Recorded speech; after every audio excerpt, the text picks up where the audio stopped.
Hi, my name is Todd Appleby. I'm a resident of Missouri. I live at 6455 South Duffy Avenue in Independence, Missouri. The zip code is 64055.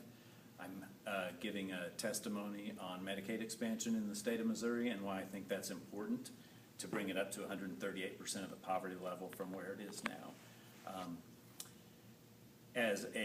I'm a executive vice president of CWA Local 6360.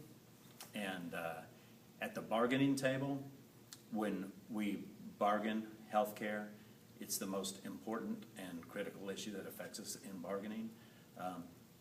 Companies see that expense rising year after year after year after year, and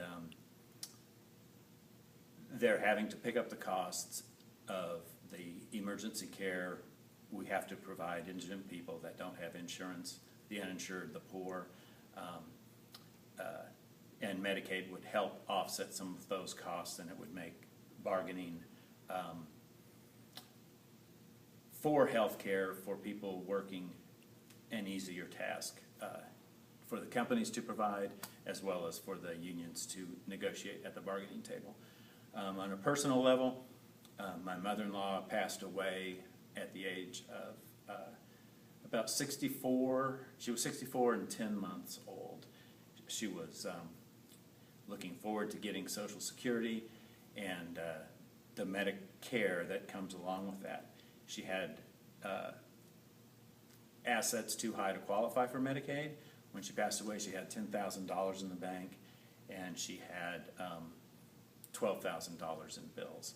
So she was not eligible to qualify for Medicaid because of the assets that she had.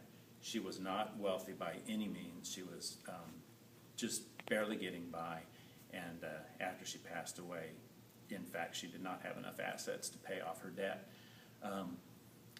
She died of complications of diabetes and high blood pressure, which could have easily been treated had she been afforded the opportunity to regularly go to the doctor like somebody with health insurance does, as opposed to just going to the doctor when she was so sick that she had no other option. She was too proud to ask her family for help, as are many of the citizens that we come across in the community. You know, they're ill, they need help, they ask the state for assistance, they get denied, and they're too embarrassed or proud to ask their family for help, or their family may not even be in the position to help them, and the state of Missouri is.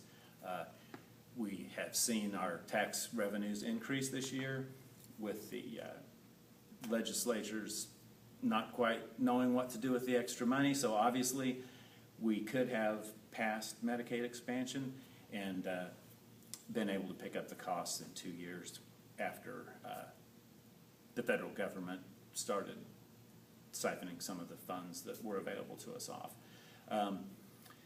My other concern is rural Missouri. People in the rural communities do not have access to jobs that provide health care, and their option is to leave their family and friends and the communities they grew up in and move to larger cities and hopefully find a job in the cities. And it concerns me what's going to happen to rural Missouri. That's a big concern, having grown up in the country. I see these cities that are just dying. The elderly folks are staying on the house, and their children are having to leave to go to the city to find work that they can get health care for their families. And then it leaves grandma and grandpa on the farm alone, and who's should be there to take care of them are their family, who have had to leave the small towns and communities to come to the city to find that work. And often that work's not even available in the big cities anymore. So, you know, the state representatives and elected officials are fortunate to have health care plans. I'm fortunate that I work for a company that provides me with a plan, but I know it's very difficult to find those benefits. I've worked at this job for 15 years, and new employees coming on don't have the benefit package that I do.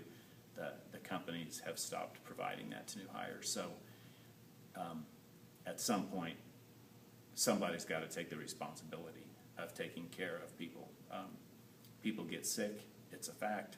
People get hurt, those are the facts, and they need access to health care. And the state of Missouri needs to step up and provide that.